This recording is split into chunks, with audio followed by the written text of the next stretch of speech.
আলহামদুলিল্লাহি রাব্বিল আলামিন আসসালাতু ওয়াসসালামু আলা রাসূলিহিল কারীম ওয়া আলা আলিহি ওয়া সাহবিহি আজমাইন।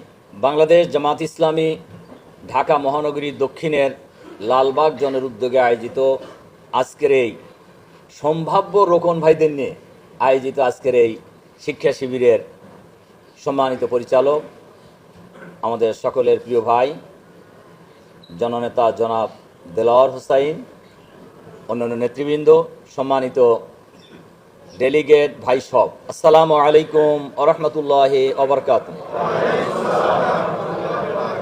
আল্লাহ তাআলা শুকরিয়া আবার আপনাদের সাথে এইভাবে খোলামেলা দেখা হওয়ার কারণে।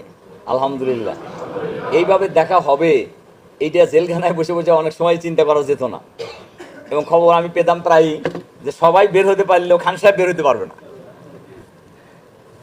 এবং যেদিন আমি বের হলাম ওই দিনও বিকালবেলায় খবর পাচ্ছিলাম যে জেল কর্তৃপক্ষ জানায় দিয়েছে যে ওনার ক্লিয়ারেন্স এখনও আসে নাই, সুতরাং উনি বের হতে পারবে না। তবে সবসময়ই আমি রসুল সাল্লাল্লাহু আলাইহি সাল্লামের একটা হাদিসের প্রতি আমার খুব দৃঢ় আস্থা ছিল, আল্লাহুম্মা লা মানিয়া লিমা আতাইতা ওয়ালা মুতিয়া লিমা মানাতা ওয়ালা ইয়ানফাউ জাল জাদ্দি মিনকা জাদ। আল্লাহ চাইলে কেউ ঠেকাইতে পারবে না, আল্লাহ না চাইলে কেউ দিতে পারবে না, আর আল্লাহর অনুমোদন ছাড়া কোনো চেষ্টাই সফল হবে না। তো এই বিশ্বাস আমার ছিল যে আল্লাহ চাইলে কোনো ষড়যন্ত্রই আমাকে আটকায় রাখতে পারবে না, আর আল্লাহ না চাইলে যত চেষ্টাই করা হোক খুব বেশি লাভ হবে না। তবে চেষ্টা করতে কিন্তু আল্লাহ বাদ দেন, মানে চেষ্টা করতে কিন্তু নিষেধ করেনি, চেষ্টা করতে হবে, বাকি সিদ্ধান্তর মালিককে। কাজেই আমি এই আস্থায় ছিলাম।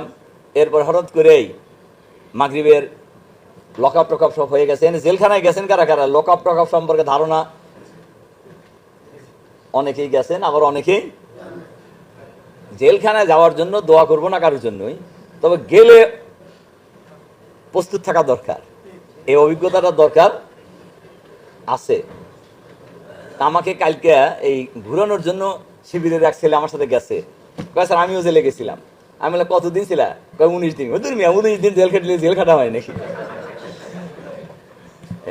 তো আলহামদুলিল্লাহ, আল্লাহ তাআলার ইচ্ছা আবার আপনাদের সাথে মিলিত হওয়ার সুযোগ পেয়েছি। আমরা যারা এই আন্দোলনে আসার সুযোগ পেয়েছি, এটা আমাদের জন্য আল্লাহ তাআলার কি নিয়ামত, রহমত। আল্লাহ যদি কাউকে মঞ্জুর না করেন, তিনি কি আন্দোলন করতে পারবেন?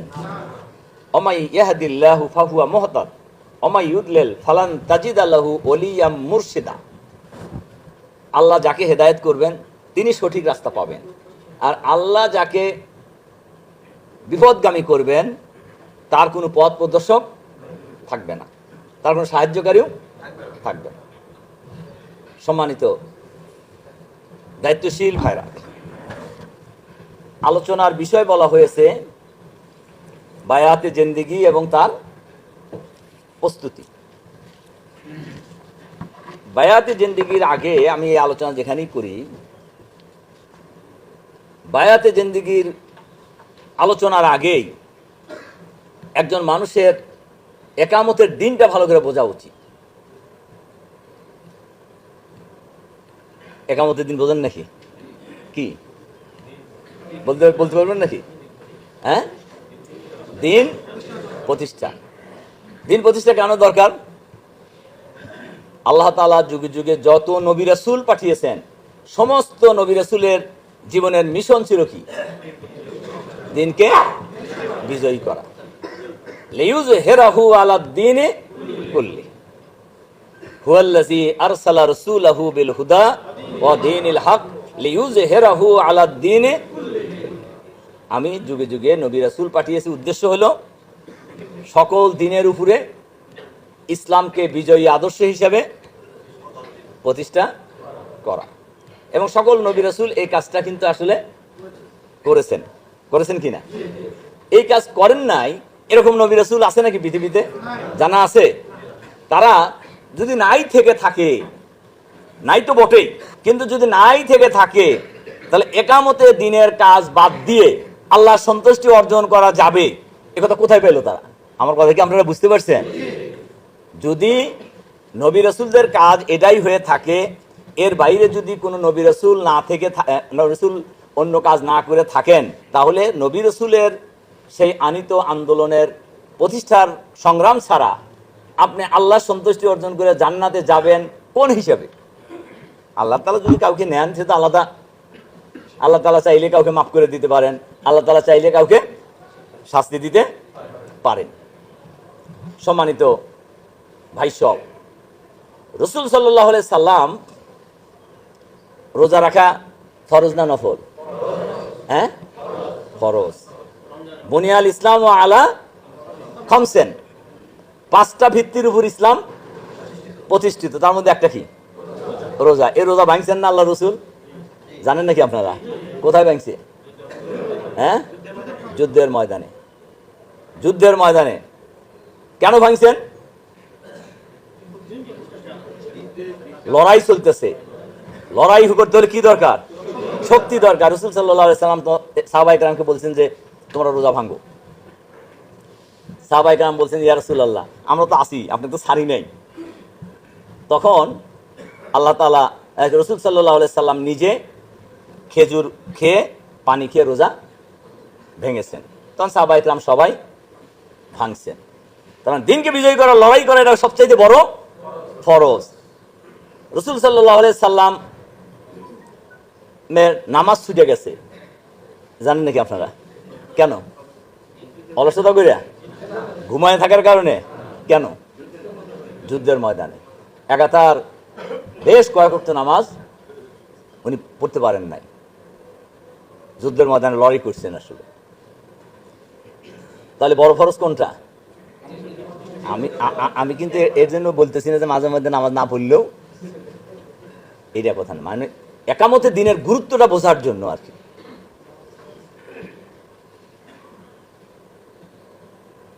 রাসূল সাল্লাল্লাহু আলাইহি সাল্লামের এক যুদ্ধে যারা ওজোর আপত্তি পেশ করে যান নাই তাদের বিরুদ্ধে শাস্তি দিচ্ছেন না? কোরআনের আয়াত নাজিল হয়েছে না? বলতে পারবেন নাকি আপনারা? কোন যুদ্ধে?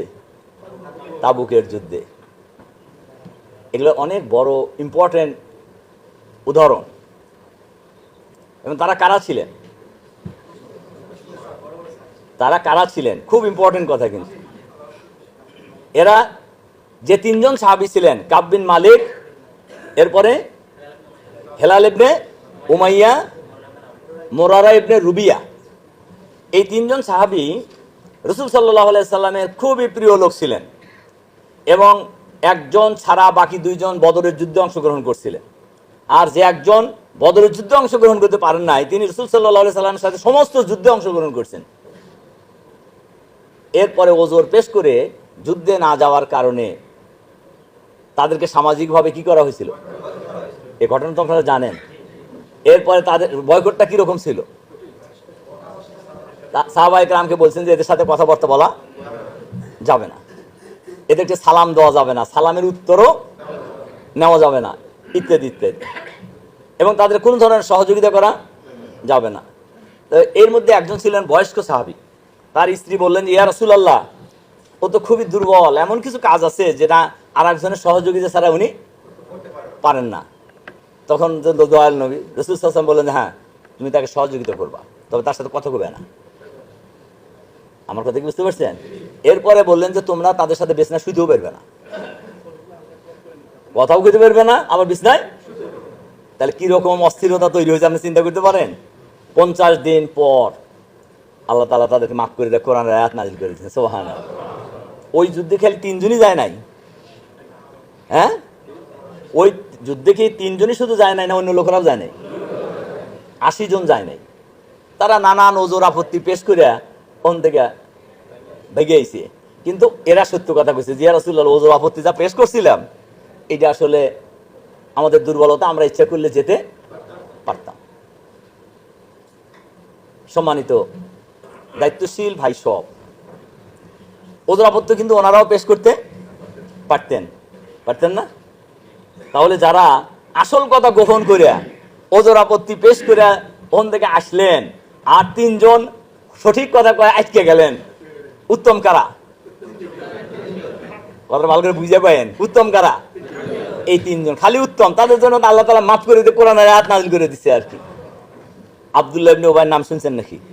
কি রইসুল মোনাফেক, মোনাফেকদের রইসুল মোনাফিকিন, মোনাফেকদের কি সর্দার। রাসূল সাল্লাল্লাহু আলাইহি সাল্লাম মদিনায় হিজরত করার আগে মদিনার লোকেরা তাকেই রাজা নিযুক্ত করছিলেন। তার মুকুট টুকুরও তৈরি হয়ে গেছিল, জানেন তো আপনারা, এটা ভালো করে শুনে জানেন, মুকুট টুকুরও তৈরি হয়ে গেছে। কিন্তু রাসূল সাল্লাল্লাহু আলাইহি ওয়াসাল্লাম যখন মক্কা থেকে মদিনা হিজরত করলেন, মদিনার জনগণ নেতা নির্বাচিত করলেন কাকে? বিশ্বনবী মুহাম্মদ রাসূলুল্লাহ। উনি কি বাহ্যিকভাবে বিরোধিতা করছেন? আব্দুল্লাহ ইবনে উবাই কিন্তু বাহ্যিকভাবে বিরোধিতা করেন নাই, কিন্তু ভিতরে ভিতরে পক্ষে কাজ করছে না বিপক্ষে কাজ করছে? রাসূল সাল্লাল্লাহু আলাইহি ওয়াসাল্লামের সাথে নামাজ পড়ছে, খাইছে, মসজিদ নববীতে ঘুমাইছে, কিন্তু কাম করছে ভিতরে ভিতরে বিপক্ষে। উনি যখন মারা গেলেন, তার ছেলে আব্দুল্লাহ ছিল খুবই খাঁটি মুসলিম, খাঁটি ইমানদার। উনি এবং আল্লাহ রসুলের খুব প্রিয় লোক ছিলেন। উনি এসে বললেন, ইয়া রাসূলুল্লাহ, আমার বাপ তো মারা গেছে, আমার কাম হতো কিছু উল্টাপাল্টা করছে, আপনার গায়ের জামাটা যদি দিতেন তাহলে এই জামা দিয়ে আমি আমার বাপের কাফন পরাই দিতাম, তাহলে হয়তো আল্লাহ এই কাফনের জামার ওসিলায় মাফ করে দিতেন। বাপ ছেলে তো। এরপরে রাসূল সাল্লাল্লাহু আলাইহি ওয়াসাল্লাম তো দয়ার নবী, সাথে সাথে জামা খুলে দিয়ে দিছি। এরপর কিছু দূর যাওয়ার পরে আবার ঘুরে এসে বলছি, ইয়া রাসূলুল্লাহ, আপনি তো জামা দিছেন, আমার কাছে মনে হইতেছে যদি খালি আপনি একটু জানাজায় যদি আসতেন তাহলে এই ওসিলায় হয়তো আল্লাহ আমাকে আমার বাপের মাফ করবে। তাহলে রাসূল সাল্লাল্লাহু আলাইহি ওয়াসাল্লাম রাজি হয়ে গেছে, দাঁড়ায় গেছে। ওমর রাদিয়াল্লাহু তাআলা আনহু আল্লাহ রসুলের পাঞ্জাবি টেনে ধরছে, যে ইয়া রাসূলুল্লাহ, আপনি কই যান? এরপরে রাসূল সাল্লাল্লাহু আলাইহি ওয়াসাল্লাম গেছেন, যাওয়ার পরে জানাজায় দাঁড়ায় গেছেন, তখন কোরআনের আয়াত নাজিল হয়ে গেছে যে আল্লাহর নবী কোনো মুনাফিকের জানাজায় ইমামতি করতে পারেন। হে নবী, তুমি যতবারই মাফ চাও আল্লাহ তাআলা তাকে মাফ করবেন। তাহলে আমরা কোন বাহাদুর এলাম কন্ত, লড়াই সংগ্রাম ছাড়াই জান্নাতে চলে যাবেন? একজন সাহাবী, নবমুসলিম যারা আমরা যাদেরকে বলি, ইসলাম গ্রহণ করছেন, রাসূল সাল্লাল্লাহু আলাইহি সাল্লামকে বললেন, ইয়া রাসূলুল্লাহ, এখন আমার কাজ কি? রাসূল সাল্লাল্লাহু আলাইহি সাল্লাম বললেন, আমার যে কাজ তোমারও তাই কাজ, আমারও যে কাজ তোমারও সেই কাজ। তখন রাসূল সাল্লাল্লাহু আলাইহি সাল্লাম ছিলেন যুদ্ধের ময়দানে, তখন ইমানদারের কাজ কি এটা কিন্তু তিনি বুঝছেন, যেন আমার কাজ হলো লড়াই করা। তো তখন এই সাহাবী বললেন, এরপরে আমরা মূল আলোচনায় যাব। এরপরে বললেন যে, ইয়া রাসূলুল্লাহ, যুদ্ধে তো যুদ্ধ করব, আমি যদি ঈমান আনছি, আমি খালেজ ভাবে আনছি, তা আমি তো খালি মারবো তা তো না, আমার তো মরতেও হইতে পারে। মারামারি করতে গেলে খালি মারে নাকি? মারি খাওয়া লাগে না? কম হোক বেশি হোক খাই দিতে হবে। তা আমি তো মারতে মারতে আমি নিজেও তো মরে যেতে পারি। রাসূল সাল্লাল্লাহু আলাইহি ওয়াসাল্লাম বললেন, হ্যাঁ তা তো অবশ্যই, তো আমি পাবো কি? এই যে আপনার ঈমান আনার কারণে, আল্লাহর ঈমান আনার কারণে আপনার কথা শুনে আমি মরে গেলাম, তাহলে আমার লাভটা কি হবো? এই প্রশ্ন সবার থাকতে পারে না, এই সুযুক্তি। রাসূল সাল্লাল্লাহু আলাইহি ওয়াসাল্লাম বলছেন, তুমি জান্নাত পাবা। সুবহানাল্লাহ। এরপরে বলছে, ইয়া রাসূলুল্লাহ, আমার কাছে কিছু খেজুর টেজুর আছে, আমি একটু খায়া শক্তি অর্জন করে যেতে চাই আর কি। খাও। এরপর খেজুর মুখে থলিতে বের করে দিছে, ছুঁড়ে ফেলে দিছে, খেজুরের থলি সহ ছুঁড়ে ফেলে দিছে। সাহাবায়ে রাসূল সাল্লাল্লাহু আলাইহি ওয়াসাল্লাম জিজ্ঞাসা করলেন যে, তুমি হে আমের, তুমি খেজুর ফেলে দিলা কেন? ইয়া রাসূলুল্লাহ, আমার খেজুর মুখের মধ্যে দেওয়ার আগেই আমি আমার ঘ্রাণে জান্নাতের সুঘ্রাণ পাচ্ছিলাম আর কি। এরপরে আল্লাহর রাসূলের অনুমতি না, সে যুদ্ধের ময়দানে চলে যায়। শত্রুর বুক ভেদ করে সামনে আগায় যায়, এক কচু কাটা করতে থাকছে। এক পর্যায়ে তিনিও শহীদ হয়েছেন। রাসূল সাল্লাল্লাহু আলাইহি ওয়াসাল্লাম বলছেন, কেউ জান্নাতি দেখতে চায় তাহলে অমৌখিক দেখে। তার দুনিয়ায় থেকেই সে জান্নাতের সুঘ্রাণ পেয়ে গেছে, সুসংবাদ পেয়ে গেছে। তো আর কার জন্য আছে খবর? এই টাইপের ছাড়া আর কার জন্য আছে ঘোষণা?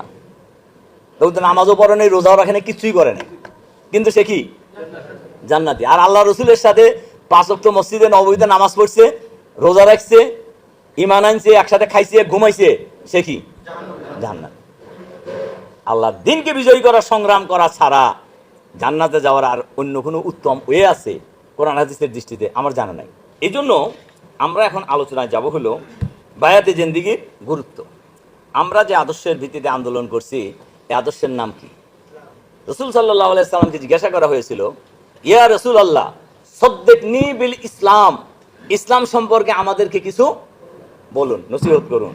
রাসূল সাল্লাল্লাহু আলাইহি ওয়াসাল্লাম বলছেন, আল ইসলাম আন তাসলিমা ওয়াজহাকাল্লাহ ওয়াজহাকালিল্লাহ। ইসলাম হচ্ছে তুমি তোমার পূর্ণ সত্তাকে আল্লাহর নিকট শপথ করে দেবে, আল্লাহর সম্পূর্ণ অনুগত হয়ে যাবে। এটার নাম কি? ইসলাম। আমরা জন্মগতভাবে ইসলাম গ্রহণ করছি, মুসলমান হয়েছি, কিন্তু আমাদের সত্তাকে আমরা আল্লাহর কাছে শপথ করতে পারিনি। বায়াতে জিন্দেগির মূল চেতনা হলো এটা, আল্লাহ তাআলার কাছে কমপ্লিটলি কি করতে হবে? সারেন্ডার করতে হবে। এটা কি বায়াতে জিন্দেগির চেতনা, ইসলামের চেতনা? বলুন তো, কার চেতনা এটা? ইসলামের চেতনা। সম্মানিত দায়িত্বশীল ভাইরা, এই জন্য আমরা এখন কয়েকটা কথা, যদিও সময় আমাদের শুরু করতেই দেরি হয়েছে, আবার আমি আর কয়েকটা হাদিস বর্ণনা করার কারণে একটু দেরি হয়ে গেল। এরপর আমি সংক্ষিপ্ত, আমার আবার এরপরে মালয়েশিয়ার একটা প্রোগ্রাম আছে, দেখা যাক কতদূর আগানো যায়। বায়াত শব্দের আবিধানিক অর্থ কি? বায়াত মূল কথা হলো, ভূমিকায় আমরা এটা বলছি, বায়াত ইসলামের একটা পরিভাষা, ইসলামের একটা পরিভাষা। এটা অত্যন্ত গুরুত্বপূর্ণ একটি বিষয়। সাহাবায়ে কেরাম রাসূলুল্লাহ সাল্লাল্লাহু আলাইহি সাল্লামের কাছে কি করছিলেন? এটা সঠিক নাকি? হ্যাঁ, সঠিক? জানেন কি না? সাহাবায়ে কেরাম যে রাসূল সাল্লাল্লাহু আলাইহি সাল্লামের কাছে বায়াত গ্রহণ করছিলেন, এটা সঠিক? আচ্ছা, সঠিক। এবং রাসূল সাল্লাল্লাহু আলাইহি সাল্লামের অবর্তমানে রাসূল সাল্লাল্লাহু আলাইহি সাল্লামের ইন্তেকালের পর সাহাবায়ে কেরাম কার উপর বায়াত গ্রহণ করছিলেন? হযরত আবু বকর রাদিয়াল্লাহু তাআলা আনহু। এবং খোলাফায়ে রাশিদিনের পরেও এই বায়াতের সিস্টেম চালু ছিল। আমরা যে বায়াত গ্রহণ করি, এই বায়াত কিসের বায়াত? এই বায়াত হলো নেতৃত্বের অধীনে আনুগত্যের বায়াত। নেতৃত্বের অধীনে আনুগত্যের বায়াত। সম্মানিত দায়িত্বশীল ভাইরা, বায়াত এই শব্দটা আরবি শব্দ না বাংলা শব্দ? আরবি শব্দ। এই শব্দটা আসছে হলো বাইউন শব্দ থেকে, যার অর্থ হলো বেচা কেনা। বেচা এবং কেনা, আবার কেনা বেচা দুইটাই হতে পারে। আমার কথা কি বুঝতে পারছেন? তাহলে একজন বেচলে কি খালি হবে, কেনার লোক লাগবে না? লাগবে কি না? এই জন্য যিনি বাইউন অর্থ হলো বেচা কেনা করা, লেনদেন করা, বিক্রি করা।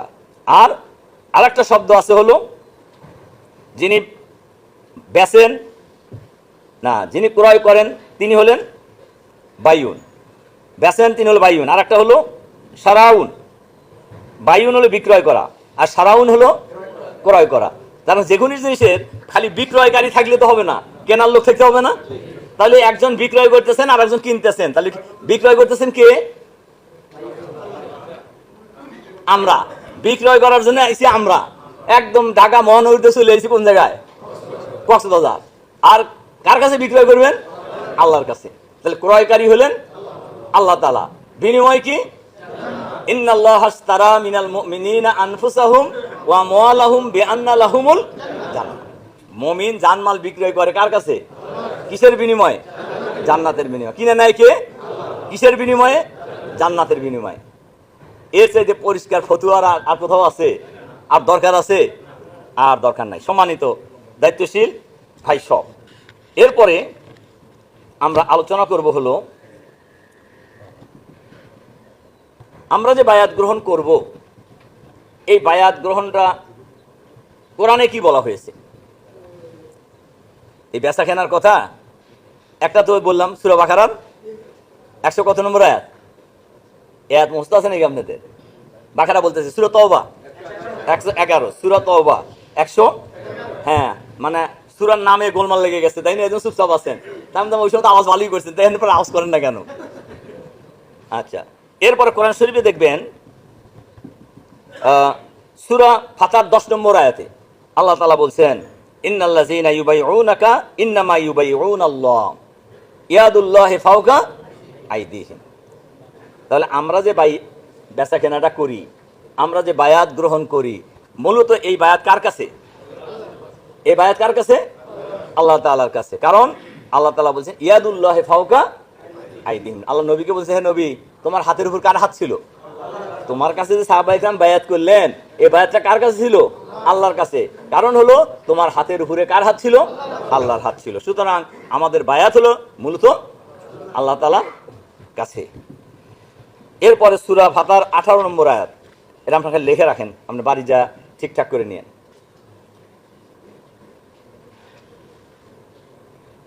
এই বায়াত কারা নিতে পারবে? যারা জানমাল বিক্রি করে দেয়া। কার কাছে বিক্রি করবে?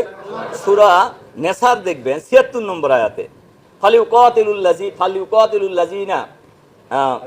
ফালিউকাতিল ফি সাবিলিল্লাহিল লাযিনা ইয়াশরুনাল হায়াতাদ দুনিয়া বিল আখিরাহ, যারা দুনিয়ার জীবনকে আখিরাতের বিনিময়ে বিক্রি করে দেওয়ার সাহস রাখেন, তারাই আল্লাহ প্রকৃত অর্থে আল্লাহর দ্বীনের জন্য লড়াই করার জন্য তারাই হলেন যোগ্য লোক, উপযুক্ত লোক। কে বলছেন এটা? আল্লাহ তাআলা। সম্মানিত দায়িত্বশীল ভাই সব, কাজেই আমরা যে বায়াত গ্রহণ করি, বায়াত এক ধরনের চুক্তি। বায়াত এক ধরনের কি? চুক্তি। চুক্তিবদ্ধ হওয়া কার কাছে? আল্লাহ তাআলার কাছে। আর এই চুক্তিবদ্ধ আমরা সবাই হই, কিন্তু ইসলাম গ্রহণ করেছি। আল্লাহ তাআলা কোরআন শরীফে বলছেন, আউফু বিআহদি, তোমরা আল্লাহর কাছে দেওয়া কি করো? প্রতিশ্রুতি পূর্ণ করো। ইন্নাল আহদা কানা মাসউলা, কারণ প্রতিশ্রুতির ব্যাপারে তোমাদেরকে জিজ্ঞাসাবাদ করা হবে। এটা হলো সূরা বানি ইসরাঈলের 34 নম্বর আয়াত। এরপরে বায়াতের ব্যাপারে আপনার কয়েকটা আয়াত আমরা লিখে রাখেন। সূরা বাকারার 177, সূরা নাহলের 91 নম্বর আয়াত। এরপরে হলো আপনার মুসলিম শরীফের একটা হাদিসটা লিখতে পারবেন না, বাংলাটা ভালো করে শোনেন। আন আব্দুল্লাহ ইবনে উমর রাদিয়াল্লাহু তাআলা আনহুমা ক্বালা সামি'তু রাসূলুল্লাহ সাল্লাল্লাহু আলাইহি সাল্লাম ইয়াকুলু ওমান মাতা ওয়া লাইসা ফি উনুকিহি বায়াতুন মাতা মাইতাতুন জাহিলিয়াতুন। মুসলিম শরীফের হাদিস। রাসূল সাল্লাল্লাহু আলাইহি সাল্লাম বলছেন যে ব্যক্তি বায়াতবিহীন মৃত্যুবরণ করলো, তার মৃত্যু হবে কিসের মৃত্যু? জাহিলিয়াতের মৃত্যু। তাহলে বায়াতের কথা যে ইসলামে আছে, এটা বোঝা গেল কি গেল না? কোরআন হাদিসে এটাকে কি বলা হয়েছে? এই বায়াতের নির্দেশ দেওয়া হয়েছে না? এবং রাসূল সাল্লাল্লাহু আলাইহি ওয়াসাল্লাম মুসলিম শরীফের হাদিসটা একেবারে ক্লিয়ার করে দিলেন যে বায়াতবিহীন কোনো ব্যক্তির যদি মৃত্যু হয়, তার মৃত্যু হবে জাহিলিয়াতের মৃত্যু। এখন প্রশ্ন হলো, বায়াতের উদ্দেশ্যটা কি? বায়াতের উদ্দেশ্য হলো, এক নম্বর, একামতে দ্বীনের যে আন্দোলন আমরা করছি, এই আন্দোলনের দাওয়াত সমাজের সকল মানুষের কাছে নাম্বার 1 পেশ করা। 2, এ দাওয়াতে সাড়া দিয়ে যারা আন্দোলনে শরীক হবেন, এই লোকদেরকে সংগঠিত করা। 3, যারা সংগঠিত হলেন তাদেরকে তাদের মন, মগজ, চরিত্র একামতে দ্বীনের উদ্দেশ্যে প্রস্তুত করা, গড়ে তোলা। 4, যারা একামতে দ্বীনের বিরাট দায়িত্ব ভালোভাবে বুঝে নিয়ে তাদের জানমাল আল্লাহর দ্বীনকে বিজয়ী করার উদ্দেশ্যে কাজে লাগাতে আগ্রহী, তাদের নিকট থেকেই বায়াত গ্রহণ করা। 5, একামতে দ্বীনের উদ্দেশ্যে গঠিত জামাতের সদস্যদের দ্বারা যিনি, এরপরে বায়াত কার কাছে নেবেন এটাও পরিষ্কার করে বলা হয়েছে। সে একামতে দ্বীনের, আমি এখানে যেটা বলছি সেটা হলো একামতে দ্বীনের উদ্দেশ্যে গঠিত জামাতের সদস্যদের দ্বারা যিনি আমির নির্বাচিত হবেন, তার নিকটই বায়াত গ্রহণ করবেন। সাহাবায়ে রাসূল সাল্লাল্লাহু আলাইহি সাল্লামের সময়ও রাসূল সাল্লাল্লাহু আলাইহি সাল্লাম এক এক সময় বায়াত গ্রহণ করার জন্য এক একজন গুরুত্বপূর্ণ সাহাবীকে কি করতেন? ডেলিগেট করতেন, দায়িত্ব দিতেন। এই জন্য আমরাও যেমন আমাদের আন্দোলনের প্রধান হলেন আমিরে জামাত, উনি তো শপথ গ্রহণ করার সবসময় থাকতে, ওনার যারা প্রতিনিধি তারা এই শপথ গ্রহণ করে। কাজেই এই সকল শর্ত মেনে যদি কেউ বায়াত গ্রহণ করার সিদ্ধান্ত নেন, তাহলেই তিনি বায়াত গ্রহণ করতে পারবেন। আর একটা কথা বলা দরকার যে আমাদের এই আন্দোলনের বায়াত কোনো ব্যক্তির কাছে নয়, এই বায়াত হলো নেতৃত্বের কাছে। আর নেতৃত্ব নির্বাচিত হন হলো শরিয়ার কোরআন হাদিসের বিধান অনুযায়ী। সুতরাং এই বায়াত প্রকৃত অর্থে আল্লাহ তাআলার কাছে। আমাদের এই বায়াত কি? এবং আমাদের যে বায়াত আমরা গ্রহণ করি সেখানে আছে না, ইন্না সলাতি ও নুসুকি ও মাহিয়ায়া ও মামাতি লিল্লাহি রাব্বিল। এখানে আমাদের দলের আমিরের কথা আছে নাকি? এই আছে? কার কথা আছে? নিশ্চয়ই আমার নামাজ, আমার কোরবানি, আমার জান এবং মাল সবকিছু কার জন্য? আমার জীবন এবং মৃত্যু কার জন্য? আল্লাহর জন্য। সম্মানিত দায়িত্বশীল ভাইরা, এরপরে আমরা আলোচনা করব বায়াতের দাবি। বায়াতের দাবি কি? আমরা আগে আলোচনা করলাম বায়াতের উদ্দেশ্য, এবার আমরা আলোচনা করব বায়াতের দাবি। বায়াতের দাবি হলো এই বায়াতের মাধ্যমে জান মাল অর্থাৎ তার গোটা সত্তা যা আল্লাহর নিকট বিক্রয় করা হয়েছে তা সাংগঠনিক পদ্ধতিতে একামত দিনের উদ্দেশ্যে ব্যবহার করার শপথ নেওয়া। আবার এই কথাটা ভালো করে শুনে যান, তাহলে পরে ভবিষ্যতে রোপণ হলে সুবিধা হবে। বায়াতের দাবি হলো এই বায়াতের মাধ্যমে জান মাল অর্থাৎ তার গোটা সত্তা যা আল্লাহর নিকট বিক্রয় করা হয়েছে, আপনি আল্লাহর কাছে বিক্রি করে তো বায়াত নেবেন, তার সাংগঠনিক পদ্ধতিতে, নিজে নিজে খেয়াল খুশি অনুযায়ী করলে হবে না, সাংগঠনিক পদ্ধতিতে একামতে দিনের উদ্দেশ্যে ব্যবহার করার শপথই আসলে মূলত নেওয়া হয়। তাই এ নিয়মে জানমাল ব্যয় করতে হবে। সূরা বাকারার 112 নম্বর আয়াত আল্লাহ তাআলা বলেন, বালা মান আসলামা ওয়াজহাহু লিল্লাহ ওয়া হুয়া মুহসিন। প্রকৃত অর্থে যিনি নিজের সব কিছুকে আল্লাহর কাছে সফর করে দিতে পারবেন, তিনি হলেন কি?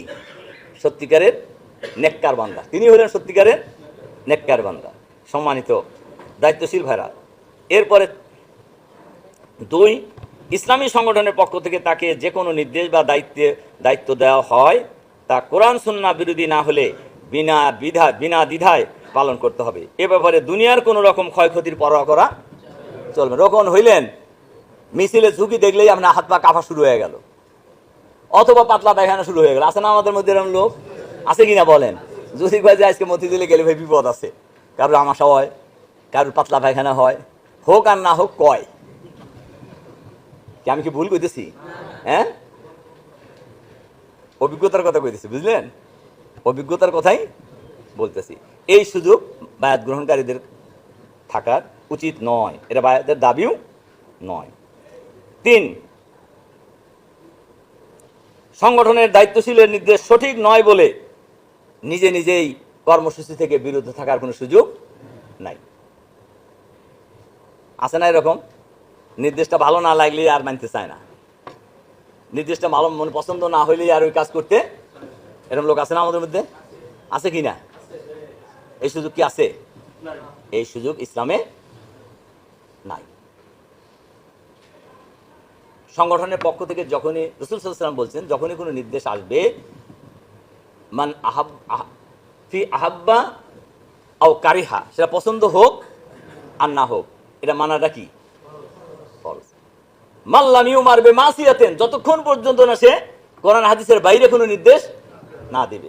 ফাইজা উমিরা বিমাসিয়াতিন ফালা সামিয়া ওয়ালা তাআতা, যদি এরকম কোনো নির্দেশ দেওয়া হয় যেটা কোরআন হাদিসের সাথে কোনো মিল নাই, সাংঘর্ষিক, তাহলে সেই কথা শোনাও যাবে না, মানাও যাবে না। আপনার দায়িত্বশীল যত মোটা তাজা লোকই হোক। ইসলামের কথার মধ্যে কোনো ফাঁক ফোকর নেই, আছে? কোনো গোজামিলের আশ্রয় আছে? কিচ্ছু নাই, একদম পরিষ্কার। কিন্তু যতক্ষণ পর্যন্ত কোরআন হাদিসের মধ্যে নেতৃত্ব থাকবে, ততক্ষণ পর্যন্ত তার নির্দেশ মানা সকলের জন্য জরুরি, সেটা আপনার পছন্দ হোক আর না হোক। আর যদি কোরআন হাদিসের মধ্যে না থাকে, ফাইজা উমিরা বিমাসিয়াতিন ফালা সামিয়া ওয়ালা তাআতা, এটা শোনা যাবে না, মানাও যাবে না। কত চমৎকার! এটা নিয়ে আমাদের আর চিন্তা করার কোনো কারণ নাই। এটা বুখারী শরীফের হাদিস, মুত্তাফিকুন আলাইহি হাদিস। সম্মানিত দায়িত্বশীল ভাইরা, কোনো বিশেষ 4 নম্বর, কোনো বিশেষ সুবিধা বা ওজরের কারণে যদি কোনো নির্দেশ মানা সম্ভব না হয়, তাহলে অবশ্যই দায়িত্বশীলের কাছে পেশ করারও একটা সুযোগ আপনার আছে। তবে সেই ওজরটা শরিয়া মোতাবেক হইতে হবে, কারণ দায়িত্বশীলরা তার জালেম না। আপনার আসলেই অসুবিধা, আসলেই জ্বর আইছে, এখন আপনি জ্বরের কথা কইলে তো আপনাকে বলবো যে আপনি তারপরে মতিঝিলে লড়াই করার জন্য যেতে হবে।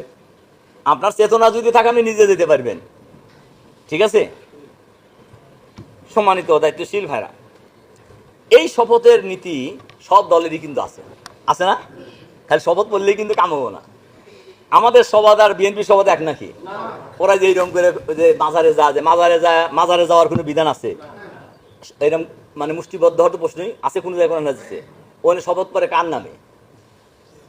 এই যে যে দলের নেতারা যে যে দলের মাজারে যায় এরকম করে যে মুষ্টিবদ্ধ হয়ে শপথ করে না, কার কথা কয়? ওই যেটা ওখানে শুয়ে আছে, ওর নিজেরই করার কিছু ক্ষমতা নাই, ওর কি ওর নিজেরই যে কি দুরবস্থায় আছে তা কি কেউ জানে?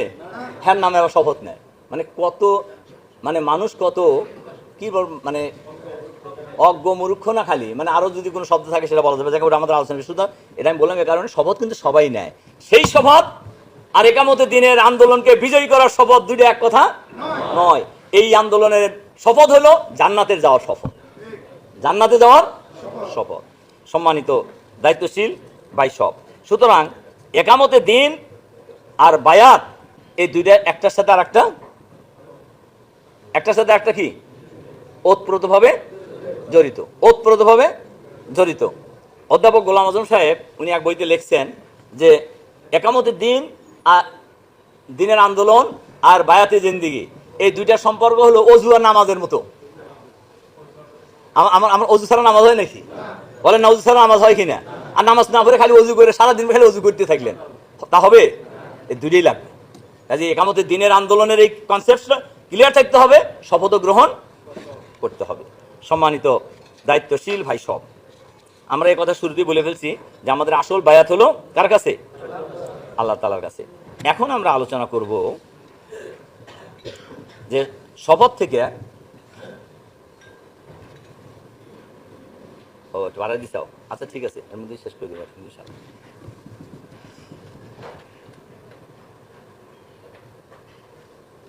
এইবার আমরা আলোচনা করব হলো এই বায়াত প্রত্যাহার করা যায় কিনা, বায়াত থেকে সরে আসা যায় কিনা। আল্লাহ তাআলার কাছে যে বায়াত আমরা গ্রহণ করছি এই বায়াত থেকে ফিরে আসার কোনো সুযোগ নাই। কোনো ইসলামী দলের কাছে যদি বায়াত গ্রহণ করা হয় তাহলে এই বায়াত থেকে ফিরে আসার সুযোগ আছে। কথা ভালো করে শোনেন, আছে এই শর্তে আপনার মূল টার্গেট থাকবে হলো একামতের দিনের আন্দোলনকে চূড়ান্ত বিজয়ের দিকে নিয়ে যাওয়া। যদি আপনার কাছে এই আন্দোলনের চাইতেও কোনো বেটার আন্দোলন থাকে তাহলে আপনি এখান থেকে বায়াত প্রত্যাহার করতে পারবেন। ভালো করে বুঝে যায়। আবার এই কথা আবার যায় কয়েন না, খান ভাই কইছে যাওয়া যাবে, এর চাইতে যদি ভালো আন্দোলন পাওয়া যায়। তো এখন পর্যন্ত বাংলাদেশে জামাত ইসলামী একটি পরিপূর্ণ ইসলামী বিপ্লবের জন্য যে কর্মসূচি এবং যে লোক তৈরির কাজ করে চলছে, এর চাইতে উত্তম আন্দোলন আর কি আর আছে? আর নাই, এখনো হয়নি। ভবিষ্যৎ হবে কিনা জানি না, তবে হইলে আপনি যেতে পারবেন, কিন্তু এর আগে যাওয়ার কোনো সুযোগ নাই। আর জামাতে একটা জিনিস চাওয়া যায়, সেটা কি জানেন নাকি? শোনেন নাই মনে হয়। একটা জিনিস জামাতে চাওয়া যায়, সেটা হলো রুকনিয়াত, যে আমি রোকন হইতে চাই। আপনি যদি না চান তাহলে জামাত আপনাকে রোকন বানাইতে পারবে না, দরকারও নাই। তার কারণ এখানে তো কেনা বেচার ব্যাপার আছে আর কি। বেচার লোকও থাকা লাগবে, কেনার লোকও থাকতে হবে। খালি কেনার লোক বসে আছে কিন্তু বেচার লোক নাই, তাহলে কি হবে? হবে না। কাজেই রোকন আপনাকে হইতে হবে। আমাদের আজকের সাবজেক্ট কি ছিল? বায়াতের জিন্দেগির গুরুত্ব এবং আমাদের প্রস্তুতি। তো এটা আমরা খুব সংক্ষেপে আলোচনা করব যে আমরা রোকন হইতে সবাই চাই। সিলেবাস শেষ হয়েছে কয়জনের? জি, সিলেবাস শেষ হয়েছে কয়জনের? আচ্ছা, প্রথম কথা, রোকন হইতে চান কারা কারা? তারা হাত তোলেন। একজন ঘুমাইতেছে, অবশ্যই একজনই ঘুমানোর চোখে পড়ছে, আমার আরো কেউ থাকতে পারে। তো রাত্রে ঘুমায়নি আপনাদের? হ্যাঁ, আচ্ছা নামান হাত। তার মানে আমরা এখানে সবাই রোকন হইতে প্রায় 150 মতো লোক, আমরা 150 না কত বললেন, 160-এর কাছাকাছি ডেলিগেট নিয়ে আসছেন। আমরা সবাই রোকন হইতে চাই, এটা হলো ভালো একটা খবর। 2 নম্বর খবর হলো সিলেবাস রোকন হওয়ার জন্য সিলেবাস শেষ করতে হবে। সিলেবাস আমরা শেষ করতে পারবেন না? এখানে লেখাপড়া জানেন না, স্কুল কলেজে যান নাই, এরকম কেউ আছেন নাকি? হ্যাঁ, এরকম কেউ নেই। আমরা সবাই স্কুল কলেজে গেছি, পড়াশোনা করছি, কেউ মাদ্রাসায় পড়ছি। জামাতের রোকন এমন লোক আছে যারা জীবনে কোনদিন স্কুলের বারান্দায় যায় নাই। আছে কিনা বলেন? জানা আছে কিনা আপনাদের? জামাতের রোকন আমি তো জেলখানায় পাইছি। বাংলাও পড়া জানে না, আরবিও পড়া জানে না, মানুষের বাড়ি কাম করতো, কিন্তু জামাতের বিশ্ববিদ্যালয়ে পড়ে কোরআন শরীফ পড়া শিখছে, বাংলা পড়া শিখছে। এখন এক মসজিদে এসে মাঝে মাঝে খুতবাও দেয়। আমি অবাক হয়ে গেছি। তারপর আমার কথা কি বুঝতে পারছেন? আমাকে বলতেছিলেন জেলখানায়, বলে স্যার আমি এক মসজিদের সভাপতি, এবার ইমাম সাহেব খতিব না থাকলে আমি নিজে খুতবা দিই আর কি। তো তা আমাকে সে বলতেছিল যে স্যার আমি যে জামাতের রোকন হইতে পারছি, আমাকে যদি সারা পৃথিবী দেওয়া হইতো আমি এত খুশি হইতাম না জামাতের রোকন হওয়ার কারণে আমি এত খুশি হয়েছি আর কি। তার আত্মতৃপ্তি আর কি। সম্মানিত দায়িত্বশীল ভাইরা, সর্বশেষ কথা হইল আমরা যারা রোকন হতে চাই তাদেরকে আল্লাহ তাআলার কাছে আমাদেরকে সারেন্ডার করার মানসিকতা লালন করতে হবে। আত্মসমর্পণ, যে আত্মসমর্পণ কে করছিলেন? ইব্রাহিম আলাইহিস সালাম। ইজ ক্বালা লাহু রাব্বুহু আসলিম ক্বালা আসলামতু লিরাব্বিল আলামিন। ইব্রাহিম আলাইহিস সালামকে যখন বলা হলো যে তুমি তোমার রবের কাছে কি করো? আত্মসমর্পণ করো। উনি উত্তর কি দিছিলেন? ক্বালা আসলামতু লিরাব্বিল, আমি আমার মহান প্রভুর কাছে কি করলাম? আত্মসমর্পণ করলাম, আত্মসমর্পণ সারেন্ডার করলাম। এই সারেন্ডারের মানসিকতা যদি আমাদের মধ্যে আমরা তৈরি করতে পারি তাহলে আমাদের জন্য রোকন হওয়া মোটেই কঠিন হবে না ইনশাআল্লাহ। আল্লাহ তাআলা আমাদেরকে যার যার জায়গায়